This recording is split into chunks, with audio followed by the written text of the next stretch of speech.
Oke Wak, jadi kisah yang akan aku bawakan malam ini dikirim sama Wawa aku yang kita sebut aja namanya Irma dari Jawa Barat. Halo Irma. Jadi Wak, pengalaman horor ini terjadi pada tahun 2017 lalu ketika Irma dan teman-temannya pergi berlibur ke suatu pantai yang ada di sana. Dan untuk menjaga privasi, semua nama dan juga tempat dalam cerita ini udah aku samarkan semuanya Wak ya. Nah jadi Wak, cerita ini bermula ketika Irma beserta 4 orang teman lainnya, yaitu Agni, cewek, Sally, cewek, Robi sama Dika, cowok, berencana untuk ngecamp di pantai pada saat weekend. Jadi berangkatnya Jumat, pulangnya Minggu gitu Wak. Nah mereka sepakat buat bonceng-boncengan itu naik motor. Nah karena Robi sama Agni itu pacaran, jadilah mereka satu motor berdua. Nah Dika boncengan sama si Sally, sementara Wawa kita ini si Irma bawa motor sendiri. Singkat cerita Wak, sampailah hari yang ditentukan, hari Jumat. Nah karena mereka berasal dari daerah yang berbeda, mereka pun janjian ketemu di kota B terlebih dahulu.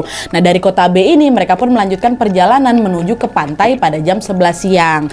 Karena lokasi si pantai ini cukup jauh, akhirnya pada jam 3 sore mereka pun memutuskan untuk beristirahat di pom bensin. Anehnya pada saat itu Agni, temannya si Irma ini, justru sibuk memperhatikan seorang bapak-bapak dengan tatapan kosong. Nah Irma yang keheranan pun langsung nepuk si Agni kan. "Oh Agni, ngeliat apa kau? Serius sekali, jangan bengong."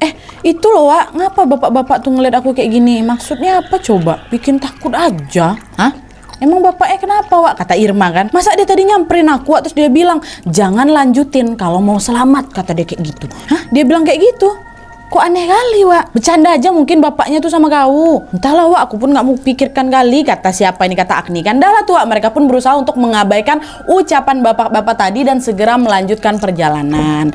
Nah terus sekitar jam 5 sore nih akhirnya mereka sampailah di pantai itu kan. Tanpa menunggu waktu yang lama mereka pun langsung mendirikan 2 tenda, satu tenda buat laki-laki, satu tenda buat perempuan. Mereka memang berencana buat bertenda aja di situ walaupun memang ada beberapa penginapan di sana Wak. Nah pada saat itu sekitar jam 9 malam Agni sama si Robi yang pacaran berdua ini izin keluar bentar nih buat cari rokok karena di sekitar pantai itu nggak ada jualan rokok. Dan mereka berdua pun pergilah nyari ke warung yang lain sambil bawa motor. Berjam-jam kemudian Wak, Robi sama si Agni ini pun juga belum balik-balik nih. Dan karena yang lain udah pada ngantuk, mereka pun langsunglah tidur di tenda masing-masing. Terus besok paginya Wak, ketika si Irma duluan yang bangun, dia melihat Agni memang udah ada di tendanya dia. Entah balik jam berapa lah si Agni ini semalam sama si Robi ya kan. Irma pun nggak ambil pusing, dia memilih untuk keluar tenda dan duduk-duduk di pantai. Nah pas lagi asik-asik menikmati suasana pagi itu Irma tiba-tiba mendengar Dika, kawan laki-laki yang satu lagi tuh berteriak dari dalam tenda tuh, "Astagfirullah, Robi kau kenapa?" Kata siapa ini? Kata siapa? Kata, aduh siapa nama dia yang tadi itu kan? Aku. Dika, kata si Dika. Nah mendengar teriakan itu Irma pun langsung larilah ke arah tenda laki-laki ini, disusul sama si Agni sama Sally juga yang udah kebangun karena teriakan Dika. Sesampai di tenda laki-laki itu mereka melihat Robi dalam kondisi pingsan dan juga sempat mimisan ada bekas darahnya. Kata Dika waktu itu darah Robi banyak kali netesnya Wak. Nah dengan panik mereka pun berusaha untuk menyadarkan Robi dan untungnya tidak lama kemudian Robi tersadar dari pingsannya. Dari situlah dia pun langsung menceritakan apa yang sebenarnya dia alami barusan itu Wak. Jadi ceritanya Robi itu waktu dia pingsan itu dia ini bermimpi sedang dikejar-kejar sama 3 orang yang tidak dia kenal. Karena dia panik, Robi pun berlari lah itu kan sekencang-kencangnya hingga akhirnya tanpa dia sadar dia terperosok tuh masuk ke dalam sebuah jurang. Nah pas dia bangun dari mimpinya, disitulah tiba-tiba dia tuh mimisan gitu Nah setelah mendengar cerita dari Robi, yang lain pun berusaha untuk menenangkan si Robi kan. Udah Wak, nggak apa-apa, cuma mimpi aja itu. Ya udahlah sekarang kita cari sarapan aja yuk, kata mereka. Nah Robi yang waktu itu memang masih lemas sekali Wak, akhirnya ya udahlah Wak, kalian aja duluan, aku di tenda aja, kata si Robi. Dan pada saat itu dia juga ditemanin sama pacarnya si Agni, jaga-jaga kalau nanti Robi ini pingsan lagi ya kan. Udahlah kami titip aja lah Wak, kata siapa ini, kata Agni. Alhasil yang pergi cari sarapan cuma siapa? Bertiga aja, si Irma, si Sally sama si Dika kan. Nah nggak jauh dari tempat mereka ngecamp itu Wak, memang ada warteg sama tukang bubur. Dika beli makan di warteg, sementara Irma sama Sally beli bubur. Nah pas mereka lagi beli bubur ini, tiba-tiba ada seorang anak kecil Wak ngedekat ke mereka berdua ini. Dan kalian tahu anak ini bilang apa? Dengan nada yang serius si anak kecil ini bilang, "Awas teh, ada yang ikut, nanti baliknya susah loh," kata si anak ini. Nah mendengar ucapan itu seketika Irma jadi terkejut kan.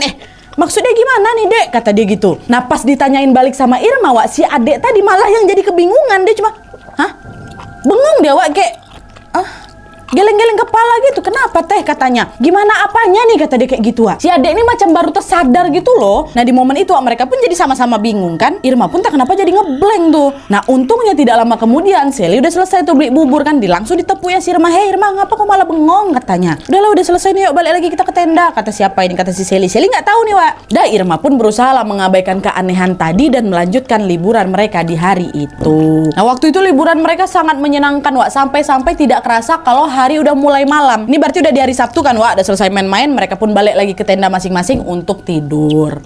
Nah terus besoknya di hari Minggu liburan mereka kan udah selesai nih. Rencananya jam 10 pagi mereka mau OTW pulang Wak, sekalian mampir ke pasar ikan yang memang nggak jauh dari sana. Rencananya mereka ke pasar ikan itu mau beli seafood gitulah buat oleh-oleh. Nah udah sampai di pasar itu mereka beli ikan. Nah terus ikan yang mereka beli ini dijadikan satu di dalam box styrofoam besar yang ditaruh di belakang motornya Irma. Irma kan sendiri bawa motor kan. Dan setelah itu mereka pun lanjutlah jalan pulang. Nah awalnya awalnya Wak, mereka udah nggak mau mampir-mampir lagi itu. Tapi tiba-tiba si Robby nyaranin, Wak kita jalan-jalan ke tempat lain dulu aja lah yuk, pulangnya sore aja biar jalanan nggak panas katanya. Yuk lah Wak, yuk masih panas ini jam-jam segini balik nanti hitam Wak kata mereka. Dah lah. Akhirnya semuanya pun pada setuju. Alhasil mereka pun lanjutlah liburan lagi ke salah satu pantai di kawasan tersebut. Bukan pantai pertama Wak, pantai lain lagi. Terus tanpa terasa waktu pun sudah menunjukkan pukul 4 sore. Mereka udah puas main-mainnya, mereka pun bersiap-siap lah untuk pulang betulan nih. Nah waktu itu posisinya motornya Robby sama Agni paling depan, di kedua ini motornya Irma paling belakang, baru Dika sama Selida konvoy bertiga ngeng. Nah karena lokasi yang cukup jauh Wak, selama perjalanan itu mereka pakai Google Maps memang. Kalau di Google Maps itu kan rute yang macet tuh kelihatan kan warna merah-merah itu. Nah pada saat itu ternyata rute perjalanan pulang mereka merah panjang kali Wak. Waktu itu mereka mikir kalau mereka nekat ngelewatin rute itu udah pasti bakal kejebak macet berjam-jam waktu itu. Akhirnya gara-gara nggak mau macet-macetan kan, mereka pun mencari rute lain. Agak mutar memang Wak, tapi harusnya ya lumayan lancar lah. Nah rute yang mereka lewati itu atau rute alternatif ini jalan tuh agak sempit Wak. Kanan kiri itu penuh-penuh pohon sama rumah-rumah warga dengan bangunan yang tampak seperti rumah zaman dulu lah pokoknya. Udah mereka pun lewat sana kan, ngeng. Makin lama jalan ke sana makin menanjak jalanannya Wak. Makin menanjak, berkelok-kelok, rumah-rumah warga juga makin jarang waktu itu. Dan waktu pun sudah menunjukkan masuk maghrib. Dah, langit udah mulai gelap nih Wak. Nah di momen itulah Wak, tiba-tiba mereka dikejutkan dengan suara deru motor yang sangat berisik dari arah belakang mereka. Entah rombongan siapa yang ada di belakang tuh, tapi yang jelas Wak, suara klakson dan juga knalpot dari rombongan di belakang itu terdengar sangat berisik. Si Irma kan sendirian tuh. Irma yang memang kebingungan pun mengintiplah dari spionnya. Dan betapa terkejutnya si Irma ketika dia melihat rombongan di belakang mereka itu membawa macam pedang sama golok itu loh Wak, yang diseret mereka ke aspal tuh hingga menimbulkan percikan-percikan api. Nah di momen itulah Irma pun langsung teriak, wah begal Wak, begal ngebut, cepat ada begal katanya. Dengan panik semua mereka berlima ini pun langsung tancap gas kan Wak. Udah nggak peduli lagi ke arah mana mereka lewati, yang penting gas aja lah gitu, tinggalkan dulu mereka gitu, yang penting selamat gitu. Nah singkat cerita sampailah Wak mereka ke sebuah jembatan nih ya kan. Nah pas mereka berlima nengok ke belakang, rombongan begal tadi udah nggak ada Wak, udah nggak kelihatan nih. Nah dengan kondisi yang masih syok, mereka pun semua turun dari motor masing-masing untuk menenangkan diri Wak. Nah karena tidak tahu lagi ada di mana, mereka pun berniat mau nanya ke warga sekitar